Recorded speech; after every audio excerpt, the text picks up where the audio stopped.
Je vais vous parler de microbiote et j'ai l'habitude de dire que c'est un avantage parce que je vous parle de vous-même en fait. Alors mon début de parcours à Clermont-Ferrand, ça a été sur cet objet de recherche, mais en fait ça a été un impact immédiat très fort sur un concept qui aujourd'hui prend encore plus d'ampleur dans mon parcours, qui est le fait que qu'on soit animal ou homme, on est avant tout une symbiose. On est une symbiose par l'interaction qu'on a avec les microbes, avec lesquels on interagit à partir de la naissance et jusqu'à la mort. Et dans le cas de cet animal, le ruminant, en fait, les microbes sont énormément nombreux dans le premier compartiment intestinal qui est le rumen et fournissent à l'animal 95% de son énergie et à peu près 80% de ses protéines. Et donc cette contribution-là, elle est vraiment essentielle. Et donc ça a été une prise de conscience importante et impactante dans mon début de carrière. Et je commence par cette image. 100 000 milliards, en fait, c'est le nombre de bactéries que chacun de nous hébergeons. Et on ne parle que des bactéries. Nos microbiotes sont, comme ça vous a été évoqué, sur la peau, dans l'appareil urogénital, au niveau de la sphère orale et des poumons, et puis dans l'intestin. Et c'est vraiment dans l'intestin où on a la plus grande richesse et diversité de micro-organismes avec lesquels on interagit en permanence. Et c'est ce qu'on appelle un microbiote autochtone, c'est-à-dire qu'il n'est pas en permanence à portée de l'extérieur, il est là, il est installé, établi, et il nous apporte énormément de fonctions bénéfiques et protectrices. Et pour faire vite sur les nombres, eh bien, le génome humain comporte 23 000 gènes, et en moyenne, chacun de nous, dans son microbiote, héberge 600 000 gènes microbiens, donc une contribution fonctionnelle, potentielle, qui est à peu près équivalente au foie, en fait, tel qu'on le voit aujourd'hui. Et cette science-là, elle évolue beaucoup, depuis, moi je la suis depuis 35 ans seulement, ou déjà, je ne sais pas comment il faut le dire, et elle a énormément changé, en fait. Et cette évolution a complètement changé le paysage dans lequel on évolue aujourd'hui. Et on est dans un système où, quand on travaillait dans les années 50, 60, 70, avec les outils de l'époque, c'est-à-dire que la culture bactérienne au laboratoire, on avait accès à une petite fraction du microbiote intestinal dominant, à peu près 30%, ce qui est beaucoup mieux que ce qu'on fait avec un gramme de sol, par exemple, mais qui est un peu réduit quand on veut s'adresser à des gastro-entérologues ou des nutritionnistes pour leur parler du microbiote de leurs patients. Ça a été confirmé à travers la littérature, donc on a développé des outils pour accéder de façon globale à l'ensemble de l'écosystème, et pour ça on s'est adressé à l'information, au contenu génétique en fait de l'écosystème intestinal. Donc je vais passer très rapidement sur tout un tas d'années où on a utilisé des méthodes basées sur des techniques rapides de caractérisation moléculaire, puis des méthodes basées sur un gène unique, pour en arriver un peu au tournant du siècle à cette révolution technologique qui a consisté pour nous à caractériser le microbiote intestinal de l'homme à travers du séquençage massif. Un peu comme on avait séquencé le génome humain, on découvrait qu'on avait la possibilité de séquencer l'intégralité des gènes du microbiote intestinal dominant. C'est une technologie qui a été appliquée à beaucoup d'autres écosystèmes. Les premiers écosystèmes caractérisés par ce qu'on appelle la métagénomique, donc la caractérisation du métagénome, génome combiné de micro-organismes en écosystèmes complexes, ont porté sur, par exemple, les fosses profondes sous-marines, où on a une richesse assez inattendue de diversité microbienne et des potentiels de fonctionnalité intéressants. L'exercice qu'on s'est proposé de faire, à travers notamment un financement européen du projet METAHIT, coordonné par mon collègue de Schou-Ehrlich, et en même temps qu'aux États-Unis se développait le Human Microbiome Project, ont été d'assembler, d'annoter les gènes auxquels on avait accès par séquençage, et puis de construire une base de référence qui permettent d'avancer vers une caractérisation rapide. Donc j'ai en quelques clics un résumé un petit peu de ce qu'on a pu générer comme première leçon de la métagénomie, que je vais illustrer avec quelques diapositives ensuite. Donc on a construit effectivement cette référence du microbiome humain à travers la caractérisation d'un petit peu plus de 1000 individus au fil des années. On a pu montrer qu'on était capable de décrire les espèces métagénomiques, qu'on soit capable ou non de les cultiver au laboratoire. Donc on a vraiment un accès à une richesse, une biodiversité à travers les méthodes moléculaires qu'on avait jusque-là ignorées complètement. On a eu deux surprises dans ces travaux, surprises majeures, on va dire. La première, c'est quand on a regardé l'organisation écologique des intestins, on s'est rendu compte qu'il y avait 3 populations humaines différentes, ou qu'on pouvait séparer la population humaine en trois sur la base de l'organisation écologique de leur microbiote. Et on s'est rendu compte que la richesse en gènes était également un paramètre très important relié à la santé. On est allé un petit peu plus loin dans la caractérisation de ce qu'on appelait depuis 25 ans la dysbiose, mais avec une approche beaucoup plus profonde en termes de caractérisation. Et on a pu documenter des spécificités du microbiote dans les maladies inflammatoires chroniques de l'intestin, par exemple, dans le diabète de type 2, dans l'obésité, dans la cirrhose et un grand nombre de pathologies dans lesquelles on observe, on caractérise une déviation du microbiote intestinal. Puis on n'est pas dans ces observations-là dans de la causalité, donc on a aussi utilisé des outils assez particuliers qui est notamment des animaux qu'on peut élever dans des conditions complètement stériles, dans des bulles, et donc sans germes, et qu'on peut inoculer avec des microbiotes, par exemple, d'humains malades ou sains. Et donc ça permet d'avancer vers la preuve de causalité in vivo par transfert de microbiote. Et on a appliqué ces approches dans différents domaines, y compris dans le domaine neuropsychiatrique, par exemple, comme c'est illustré ici. Voilà. Le premier travail qu'on avait à faire, malgré tout, était de qualifier nos méthodes, d'être sûr qu'on avait un terrain en termes de standards opérationnels propres. Et on a retravaillé assez récemment en fait, ces aspects-là à travers un financement européen d'un projet qu'on a appelé International Human Microbiome Standards. Et ce, avec une vingtaine de laboratoires dans le monde. Donc on est allé solliciter en fait, des collègues dans le monde un petit peu partout qui s'intéressaient également à la métagénomique intestinale. Et on leur a proposé de jouer un jeu, un exercice de style, où on partageait les mêmes échantillons. Chacun traitait les échantillons dans son laboratoire, notamment pour la partie préanalytique qui consiste à extraire l'information génétique. Et puis ensuite, on a qualifié en Europe, avec notamment le MBL en Allemagne et le France Génomique, en fait, le centre de séquençage français, ces échantillons. Ça a conduit à valider des standards opérationnels qui ont été postés sur Internet en 2015 et qui ont été téléchargés depuis plus de 10 000 fois, en fait. Donc ça a été une contribution importante à, on va dire, la qualité dans le domaine de travail dans lequel on exerce. Et puis, on a caractérisé au fil des années le microbiote intestinal d'un grand nombre d'individus, y compris en partageant des données chinoises et américaines. Et ce que l'on a observé en représentant sur ce graphique le nombre de gènes différents observés en fonction du nombre d'individus, c'est cette augmentation encore actuelle aujourd'hui des gènes qui sont rares, qu'on va observer chez quelques individus dans une population très large. Et puis par contre, on s'est rendu compte qu'on avait très rapidement capturé les gènes qui sont les plus conservés. Donc dès à peu près 100 individus européens, en l'occurrence, à travers une cohorte du projet européen Métaït, on avait caractérisé les gènes probablement les plus informatifs en termes de relation entre l'homme et ses microbes pour ce qui est des paramètres de santé. Voilà. Et puis on a continué cet exercice étant INRA sur des espèces d'élevage, le porc et le poulet. Et ce que l'on observe dans ces contextes-là, c'est également une énorme diversité microbienne, en fait, sur la base des gènes du microbiote intestinal dominant, y compris au niveau des espèces bactériennes ou microbiennes qui sont observées. Voilà, on a pu poser des questions assez génériques.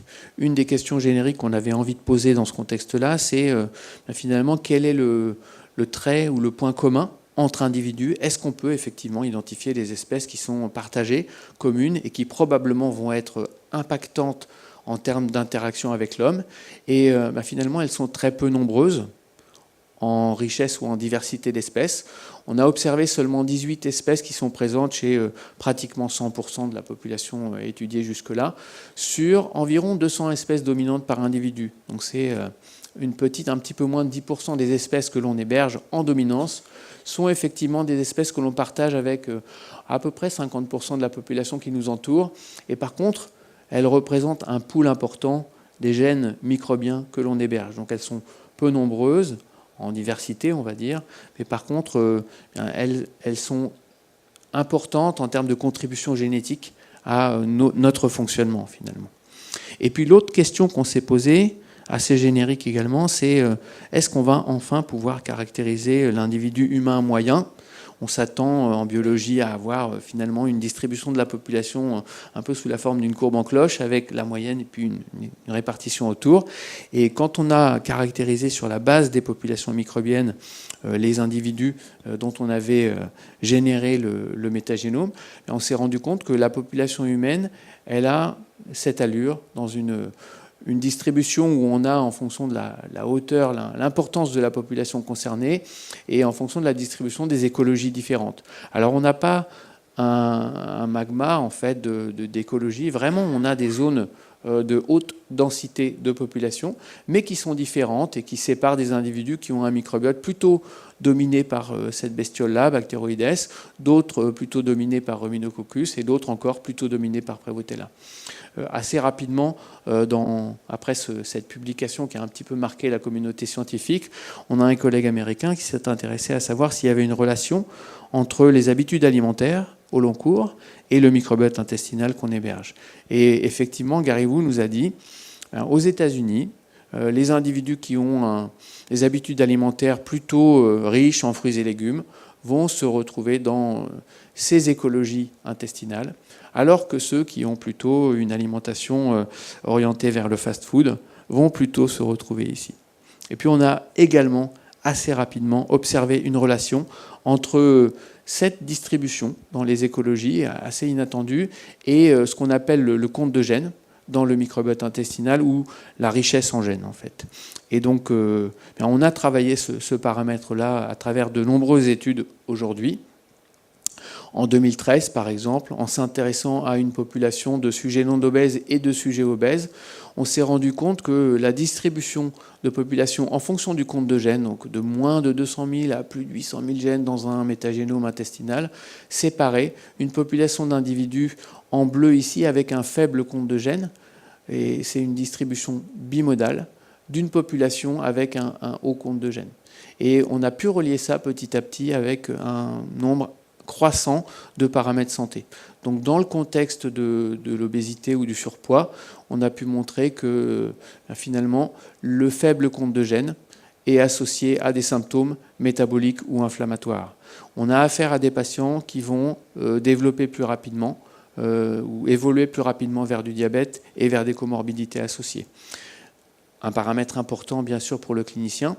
On a également montré sur une intervention nutritionnelle, et j'illustrerai un petit peu, que ces patients-là sont aussi ceux qui ne répondent pas à un régime hypocalorique, donc à une restriction calorique alimentaire, en termes de perte de poids et bien d'autres éléments encore. On a pu, au fil des années, travailler sur la cirrhose du foie et montrer que la sévérité ou l'aggravation, la vitesse d'évolution des patients vers la cirrhose et vers l'attente de la greffe hépatique est associée à ce paramètre-là, au paramètre faible richesse du microbiote intestinal.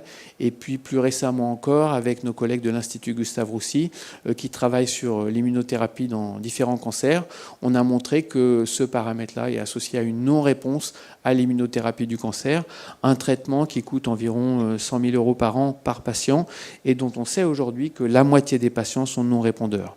On a mis le doigt sur au moins une explication de cette non-réponse à un traitement aujourd'hui qui ouvre des perspectives d'intervention totalement nouvelles. Donc pour résumer un petit peu cette vision-là, construite dans les 10 années qui viennent de s'écouler finalement, chaque individu est porteur en moyenne de 600 000 gènes, c'est des centaines d'espèces microbiennes, à peu près 200 par individu en dominance, et c'est 25 fois la taille du génome humain pour chacun de nous.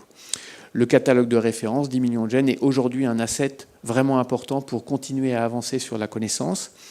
On a identifié un noyau de gènes ou d'espèces qui sont partagés entre individus, et puis on a montré qu'il y avait des différences. Des différences au niveau des gènes, de la richesse en gènes, des espèces qu'on héberge et de l'écologie globale de notre écosystème intestinal, de nos microbiotes. On utilise des technologies haut débit avec un leadership français et européen. On parlait à l'instant de Marion Guilloux, qui a été ma présidente de l'INRA pendant pas mal d'années, qui a énormément défendu la thématique en question. Et grâce à ces démarches, on a pu porter au niveau européen nos envies de faire en termes de construction de connaissances. Et le microbiome s'est développé énormément au niveau français et au niveau européen grâce à ces démarches-là qu'a pu faire l'INRA. Et puis aujourd'hui, on est capable d'assembler des génomes d'espèces qui n'ont jamais été cultivées encore. Donc on est dans un schéma un peu différent où l'information génétique est vraiment le point de départ de la construction de la connaissance.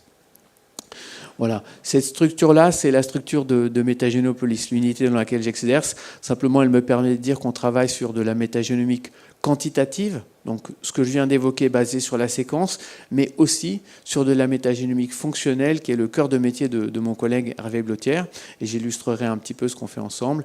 Et puis on fait aussi beaucoup de travaux qui passent par du biobanking d'échantillons, et on a une structure assez unique de ce point de vue-là au niveau européen.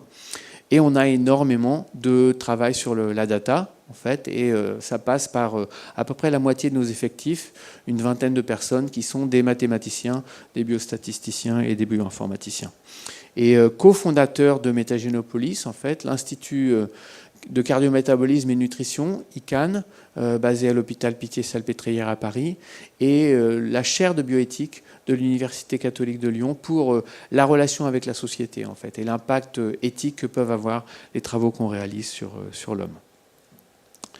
Voilà. Et je vais passer à des aspects peut-être un peu plus conceptuels qui, finalement, vont vous amener progressivement à la vision qu'on a aujourd'hui de la situation où on est, la relation entre l'homme et ses microbes.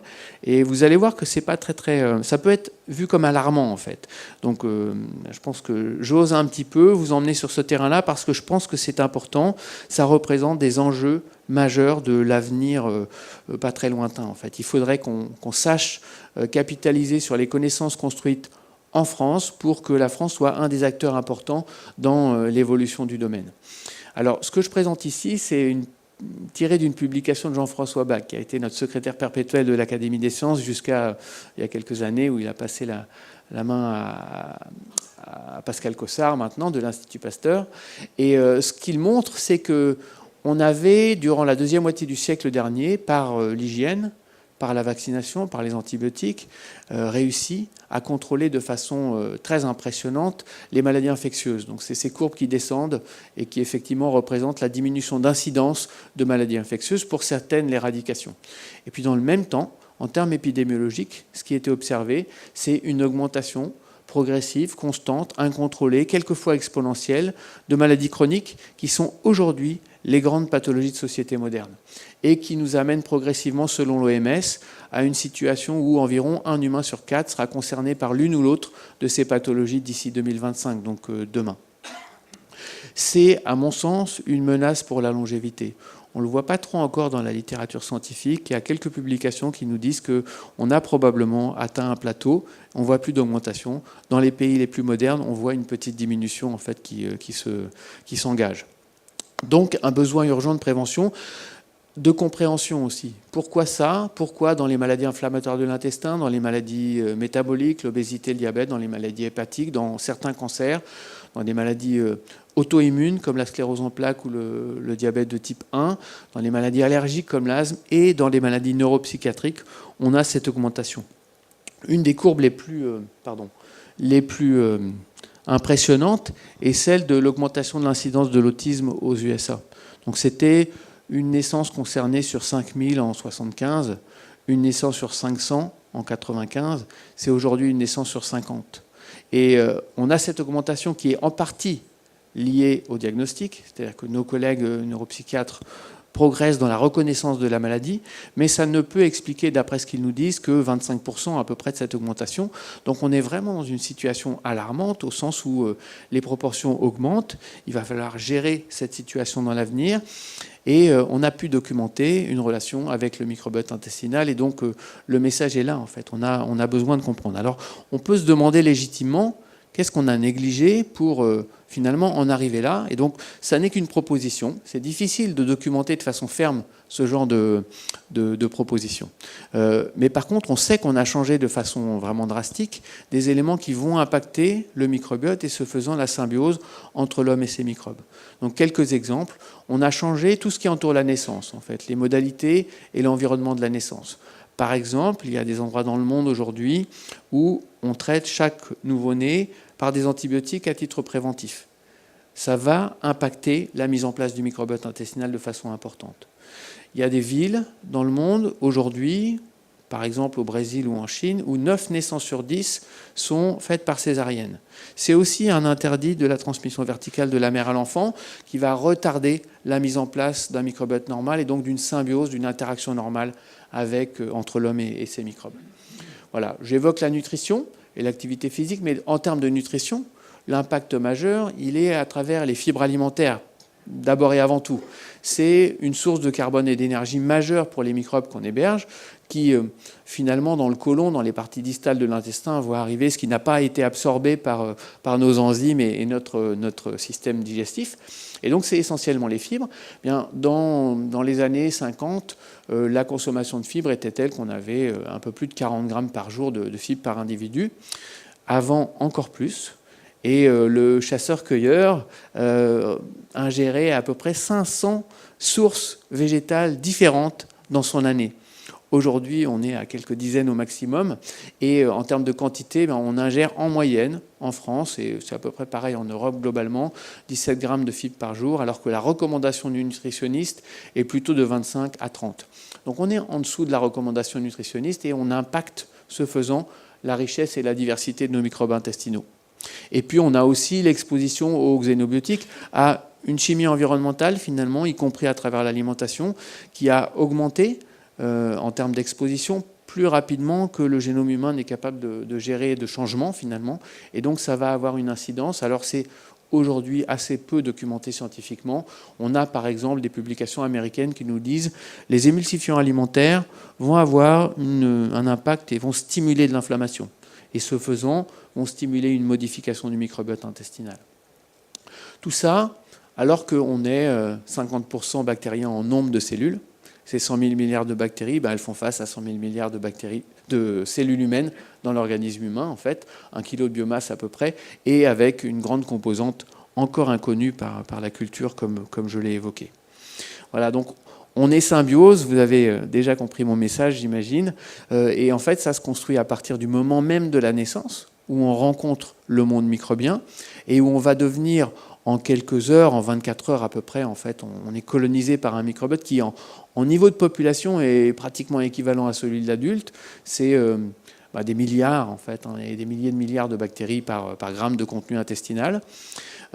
Et puis, on va développer notre système immunitaire en même temps qu'on développe notre microbiote intestinal. Il faut à peu près 3 ans pour que la richesse se construise complètement et que les choses se stabilisent. Et ça conduit à une symbiose où le microbiote est reconnu par les défenses naturelles comme faisant partie du soi, comme n'importe quelle cellule, n'importe quel organe de l'organisme. Et cette reconnaissance est essentielle au maintien de la santé et du bien-être. Le microbiote va contribuer à des fonctions trophiques, il va nous apporter certaines vitamines de façon essentielle, à des fonctions métaboliques et notamment la dégradation des fibres, à une fonction de barrière qui est essentielle. Il construit en fait son écosystème vivant, et ce faisant, il interdit la colonisation par des bactéries environnementales. Bon, c'est pour ça que quand on mange un morceau de fromage, on n'est pas malade en fait, parce qu'on ingère des milliards de bactéries à chaque fois aussi. Donc c'est une fonction majeure, et c'est une fonction qui, quand elle est altérée, nous fragilise. Et puis des fonctions signales qui vont finalement conduire à une interaction entre le microbiote et tous les organes, pas seulement au niveau local de l'intestin, mais avec le foie, avec le cœur, avec le cerveau. Les choses peuvent se dégrader un petit peu. On sait qu'une détérioration au niveau de l'équilibre écologique est accompagnée par la perte de fonction, essentiellement de barrières, donc de protection contre les bactéries environnementales, notamment les pathogènes. Et quand on a une rupture au niveau de la tolérance immunitaire, on a à ce moment-là un risque accru de développer des maladies inflammatoires. Donc on construit de la connaissance pour améliorer nos aptitudes à monitorer au fil du temps le microbiote intestinal et notamment la symbiose, pour éventuellement intervenir en l'ajustant et en la restaurant si vraiment les choses sont trop dégradées. Alors je l'évoquais, il y a de nombreux contextes de pathologie dans lesquels on a pu documenter, en comparant des patients et des sujets sains, une altération du microbiote intestinal. Donc ça concerne le système immunitaire ou les défenses naturelles en premier lieu, donc c'est la relation entre le microbiote et des allergies ou des maladies auto-immunes, mais aussi le métabolisme, l'obésité, le diabète, le syndrome métabolique, le système gastro-intestinal évidemment, avec les maladies inflammatoires, les troubles fonctionnels de l'intestin, les maladies hépatiques, jusqu'à la cirrhose, et puis également le système nerveux central, même si c'est plus récent. On documente aujourd'hui des altérations du microbiote dans la maladie de Parkinson, dans Alzheimer, dans la dépression, notamment la dépression résistante, ou des pathologies comme la schizophrénie ou le spectre de l'autisme. Alors, je vais vous emmener un petit peu plus loin. En fait, quand on pense symbiose, on pense interaction entre le microbiote intestinal et des composantes de l'humain. Et les composantes que j'évoque ici, c'est bien sûr le microbiote, avec sa richesse et sa diversité, mais c'est la barrière intestinale, qui est cette protection d'une monocouche de cellules humaines entre le contenu de l'intestin et la voie sanguine sous-jacente, le système immunitaire et puis le stress oxydant. Et on a pu documenter que quand les choses se dégradent, à l'issue de perturbations diverses et variées, en fait, quelquefois c'est du traitement à l'hôpital, radiothérapie ou chimiothérapie par exemple, on voit très rapidement une perte de richesse, une perte des bactéries dominantes de l'intestin, qui sont celles qui contribuent le plus finalement à nous protéger, et puis souvent une augmentation de ce qu'on appelle des pathobiontes, des bactéries qui vont produire des composés, par exemple pro-inflammatoires. Mais en regard de ça, on a systématiquement une altération de la perméabilité intestinale. Les deux conduisent à de l'inflammation, et l'inflammation conduit à du stress oxydant au niveau local, mais aussi au niveau systémique, donc dans tout l'organisme. Ça va jusqu'à altérer la barrière entre le sang et le cerveau et à laisser passer beaucoup plus de signaux moléculaires qui viennent notamment du microbiote.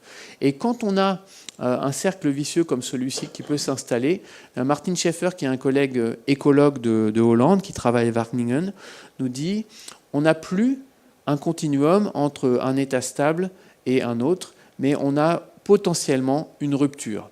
Une rupture entre deux états stables alternatifs, qui peuvent être l'état de santé en l'occurrence, et un état de pathologie ou de pré-pathologie. Et dans ces contextes-là, les modèles mathématiques sur lesquels travaille Martin Scheffer nous disent aussi que le retour à l'état initial peut être très compliqué.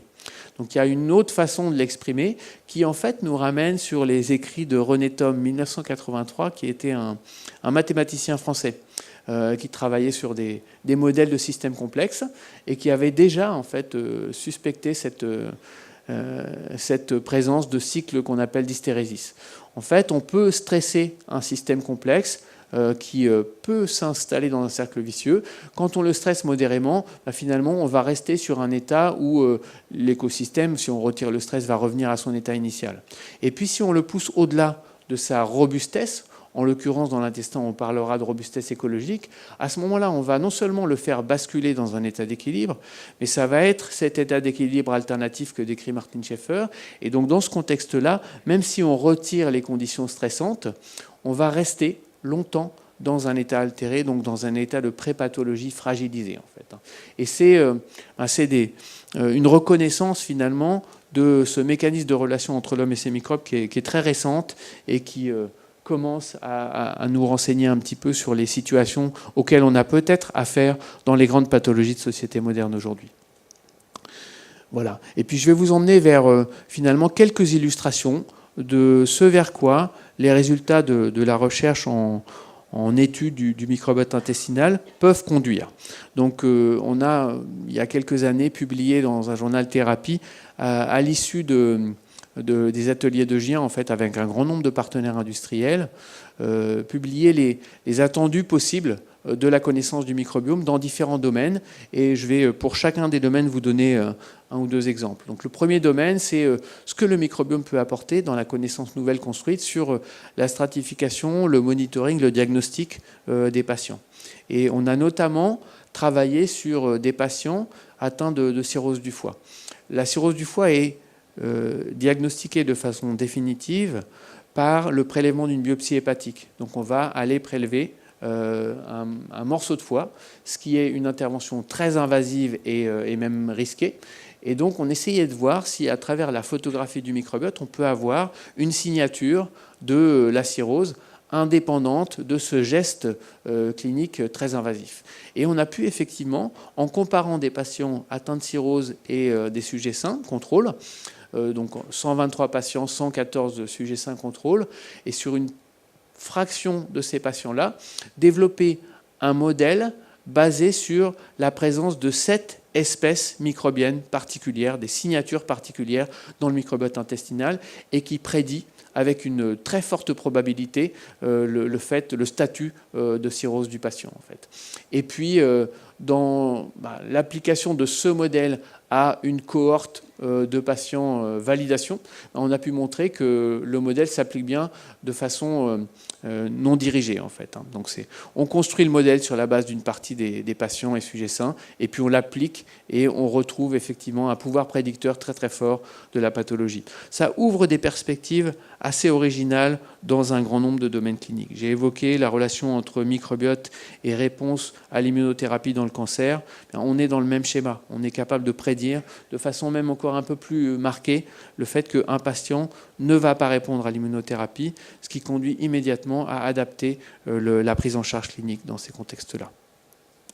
Voilà, un autre domaine dans lequel on a travaillé, c'est est-ce que l'on peut utiliser le microbiote comme une cible pour restaurer les choses quand tout ne va plus très bien. Et on a notamment travaillé dans le contexte de l'obésité, tendance diabétique, et à travers une étude d'intervention. Donc là, on travaille avec Karine Clément à l'hôpital Pitié-Salpêtrière à Paris, et on a une cohorte d'une 50aine de patients en surpoids ou obèses légers, qu'on va soumettre à une intervention nutritionnelle. On a un régime qui est appauvri en lipides pour diminuer sérieusement la teneur calorique du régime. On augmente un petit peu la teneur en protéines et surtout on apporte une grande richesse de fibres alimentaires dans le régime. Et puis on a cette ségrégation de la population en individus à microbiote appauvri et individus à microbiote enrichi. Et ce qu'on a montré dans ce travail, sur la base des critères perte de poids, triglycérides sanguins, insulinorésistance ou inflammation sur la base du marqueur CRP, c'est que les patients ayant un microbiote peu riche, un microbiote appauvri en termes de richesse et de diversité, ne répondent pas aussi bien à l'intervention nutritionnelle qui est imposée ici. C'est montré ici pour la CRP qui est un marqueur de l'inflammation. Là, on voit que les patients qui ont un microbiote riche, en noir ici, on arrive à faire diminuer, faire baisser l'inflammation de façon vraiment significative. Pour les patients qui, au départ, ont un microbiote appauvri, le paramètre n'est pas significativement plus élevé, il est un tout petit peu plus élevé, mais surtout, on n'arrive pas à le faire diminuer sur les 12 semaines, 6 semaines d'intervention et 6 semaines de stabilisation. Et puis on est allé un petit peu plus loin dans ce travail et on a montré que l'intervention, malgré tout, est capable de corriger le paramètre richesse en gènes. On augmente de 25% la richesse en gènes du microbiote intestinal.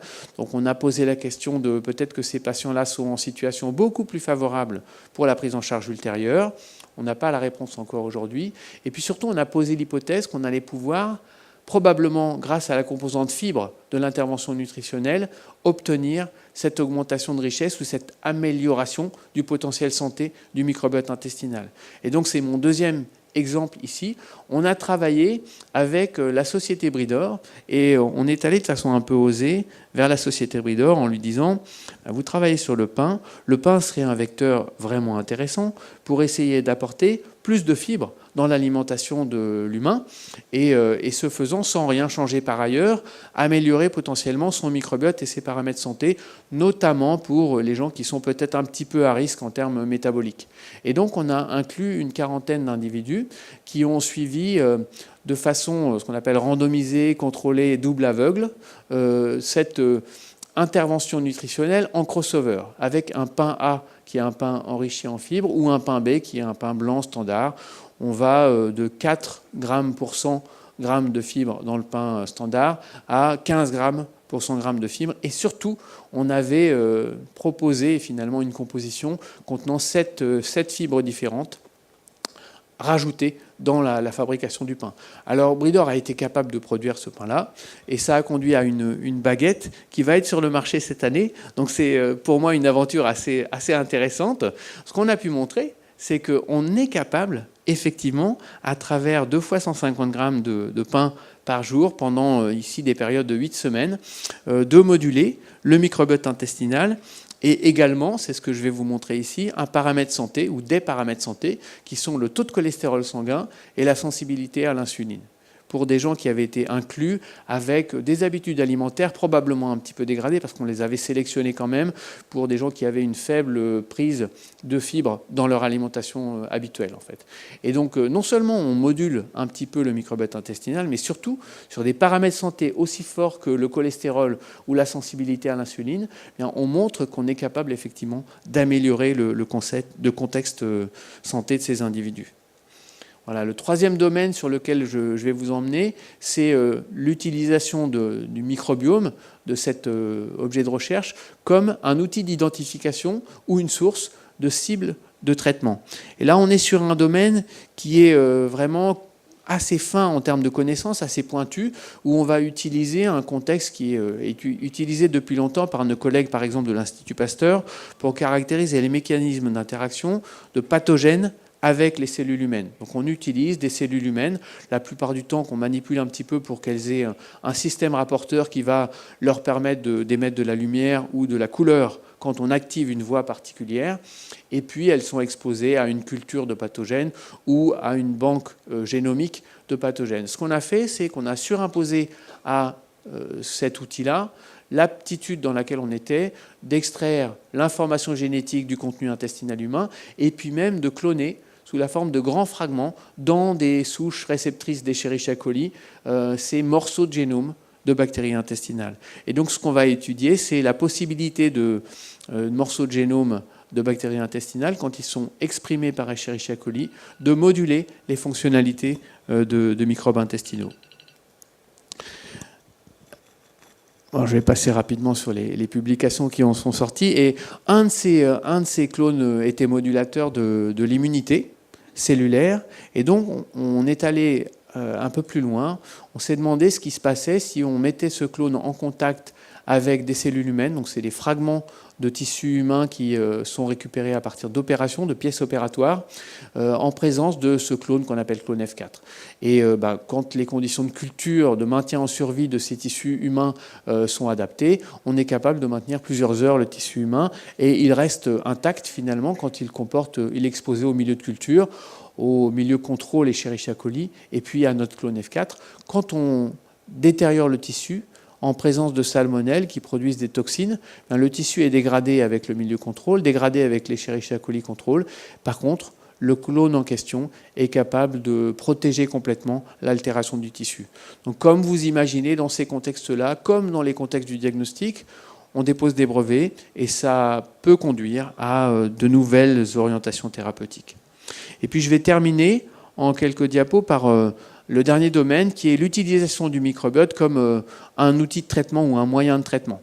Et c'est vraiment ce qui fait écho au titre qui m'a été proposé. Et on est dans une époque assez intéressante de ce point de vue-là, puisque les choses changent très très vite.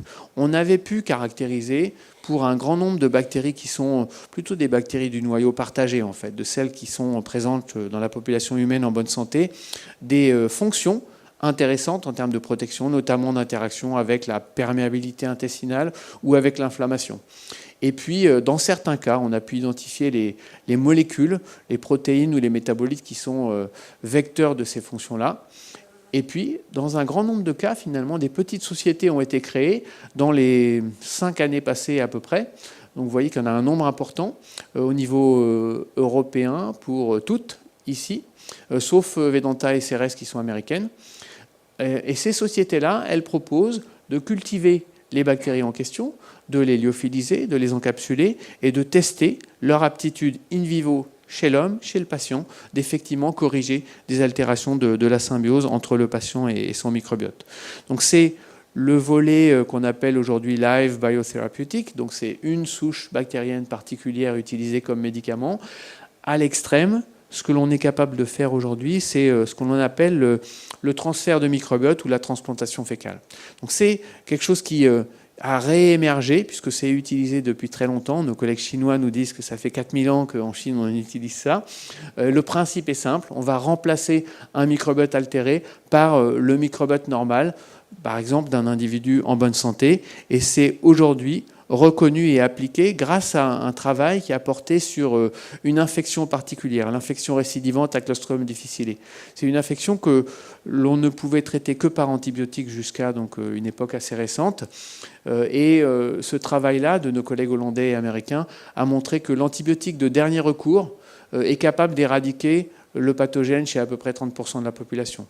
Dans le même temps, la transplantation fécale, mais une seule transplantation, a guéri 80% des patients.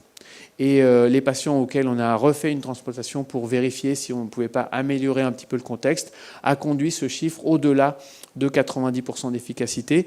Dans un contexte comme ça, l'essai clinique n'est pas allé plus loin, en fait, mais le comité qui évalue l'essai clinique à mi-parcours a dit, éthiquement, on ne peut pas continuer à laisser des gens avec une telle perte de chance, donc on a mis tout le monde en transplantation fécale, et ça a énormément secouer éthiquement la communauté. Alors on est à ce stade aujourd'hui où c'est reconnu par les agences réglementaires, la FDA aux États-Unis ou la NSM en France, comme un traitement. Et donc on a effectivement des structures, la plupart du temps cliniques, en fait, qui préparent et qui traitent des patients par ce biais. Donc plusieurs milliers de patients ont déjà été traités et sont traités chaque année aujourd'hui par la transplantation ou le transfert de microbiote fécal. Et la petite société que j'accompagne à titre de conseil scientifique, donc MaaT Pharma, qui est basée à Lyon, s'intéresse à ce domaine, plutôt dans le domaine du cancer, en fait. Et donc on est sur aujourd'hui ce qui est de la recherche et qui a vocation à apporter des solutions nouvelles. Donc le premier essai clinique qu'a réalisé MaaT Pharma après seulement 18 mois d'existence, ce qui est assez rare dans le domaine de la pharma, a consisté à traiter des patients diagnostiqués pour une leucémie myéloïde aiguë. Donc ces patients-là, au moment du diagnostic, n'ont pas reçu énormément de traitements médicamenteux et donc ont encore un microbiote qui est à peu près intact, on va dire. On peut prélever leur microbiote à ce moment-là, le caractériser et puis surtout l'utiliser pour préparer un médicament qui va être réadministré au patient lui-même. Donc on est dans une intervention qu'on appelle autologue, un peu comme on ferait de l'autotransplantation sanguine en fait. Et donc, on essayait de voir, à travers ce travail, d'apporter la preuve de concept, que l'on est capable de reconstruire le microbiote intestinal, et comme on est en autologue, potentiellement près de 100%, en fait. Et donc, on avait réussi à développer un process de préparation du médicament, congelé à moins 80 degrés, puis réadministré, reconditionné et réadministré, qui nous a conduit à ces observations. Tout d'abord, le microbiote global, il est énormément altéré à travers cette première phase, qui est une phase de chimiothérapie d'induction et d'antibiotiques. Donc, la chimiothérapie va énormément altérer les globules blancs sanguins, qui sont la composante cancéreuse dans ce contexte-là, et donc entraîner un risque infectieux qui est évité grâce aux traitements antibiotiques qui suivent. Mais comme vous pouvez l'imaginer, le microbiote est énormément altéré. Le patient revient à l'hôpital 10 jours après pour la chimiothérapie de consolidation. On a donc accès à son microbiote à ce moment-là et on montre que l'on reconstruit son microbiote intestinal. Nos chiffres nous donnent 90% de reconstruction du microbiote au niveau de sa richesse en espèces, sa diversité et même des espèces et des genres bactériens eux-mêmes. On s'intéresse aux microbes les plus dominants en fait, du microbiote sain. On a tendance à les faire sortir complètement de la dominance de l'écosystème à travers cette intervention de chimiothérapie et antibiothérapie. Et par contre, on reconstruit intégralement le microbiote intestinal. 10 jours après, il a retrouvé exactement sa configuration initiale. Et puis, quand on s'intéresse à un marqueur d'inflammation, la néoptérine, ce que l'on voit, c'est un burst inflammatoire, en fait, une inflammation massive à l'issue de ces traitements. Mais par contre, on va reconstruire complètement l'homéostasie intestinale, donc la réactivité normale du système immunitaire, grâce à l'intervention qui est réalisée. Donc, je ne le montre pas ici, mais il y a un groupe parallèle qui sont des patients qui n'ont pas eu la transplantation autologue, qui sont simplement observés dans leur parcours clinique et qui montrent que on reconstruit beaucoup plus lentement le microbiote intestinal et on reste dans des statuts inflammatoires plus élevés. Dans ce contexte-là, des témoignages patients nous disent qu'ils retrouvent un transit intestinal normal en 24 heures, alors que la plupart du temps, finalement, ces patients-là ont un transit altéré pendant toute la période. Ils perdent du poids, en moyenne 15% du poids pendant la première phase.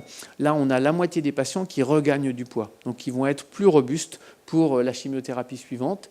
Et au bout du compte, un suivi à 12 mois après l'intervention nous donne 84% de survie, alors qu'au plan épidémiologique, les données historiques nous disent qu'on a 70% de survie.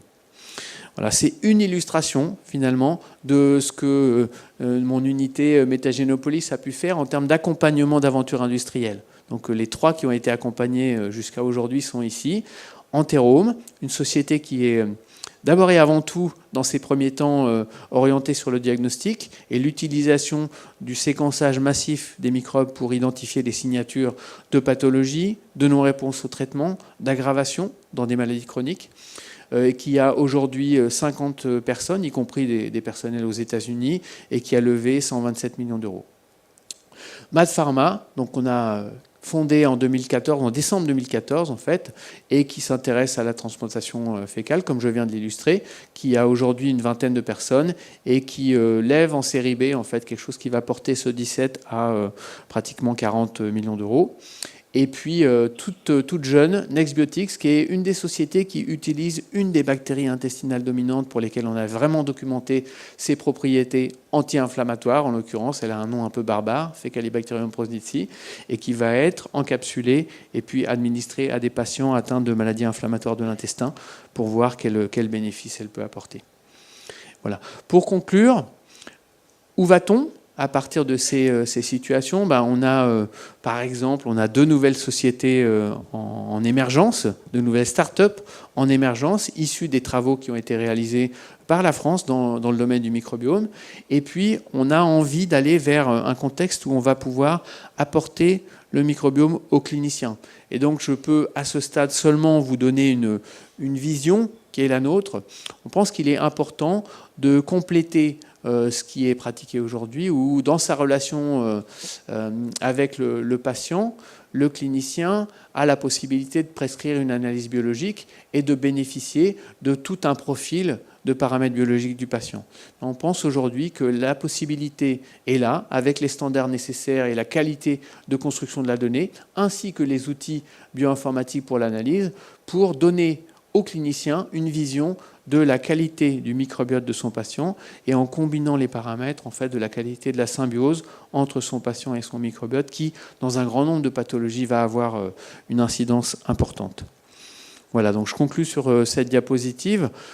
À mon sens, on a une urgence sociétale. On ne contrôle pas aujourd'hui l'augmentation d'incidence d'un grand nombre de pathologies de sociétés modernes et le microbiome est un des acteurs importants dans ce domaine-là et donc il devrait, selon moi et quelques collègues en fait, et y compris des financeurs comme C-Venture qui accompagnent plusieurs des sociétés dont j'ai parlé, rejoindre l'intelligence artificielle dans les grandes priorités nationales pour gérer l'urgence en termes de santé publique, pour garder les bénéfices d'une avance scientifique majeure qu'on a construite jusqu'à aujourd'hui, et puis pour relier les découvertes clinico-scientifiques et l'écosystème industriel qui, comme j'ai essayé de l'illustrer, est assez dynamique aujourd'hui.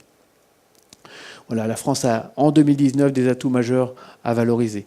Plus modestement, mais ça reste très important si l'on veut marquer des points en termes de valorisation du microbiote auprès de nos collègues cliniques ou industriels. On a un besoin de formation à faire qui est important. Moi, je l'exerce un petit peu en contribuant ou en participant à des formations continues de médecins.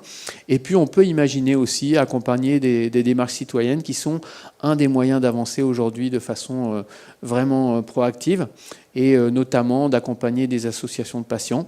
Et donc, si c'est quelque chose qui est pour vous assez sensible, simplement à titre d'illustration, je discute beaucoup aujourd'hui avec une maman qui a écrit un bouquin qui s'appelle « Léo et les 40 docteurs », qui a un enfant autiste, qui à la sortie de l'autisme par essentiellement la gestion de la symbiose entre son enfant et son microbiote, en fait. Et donc, voilà, j'essaie d'aider dans ce contexte-là.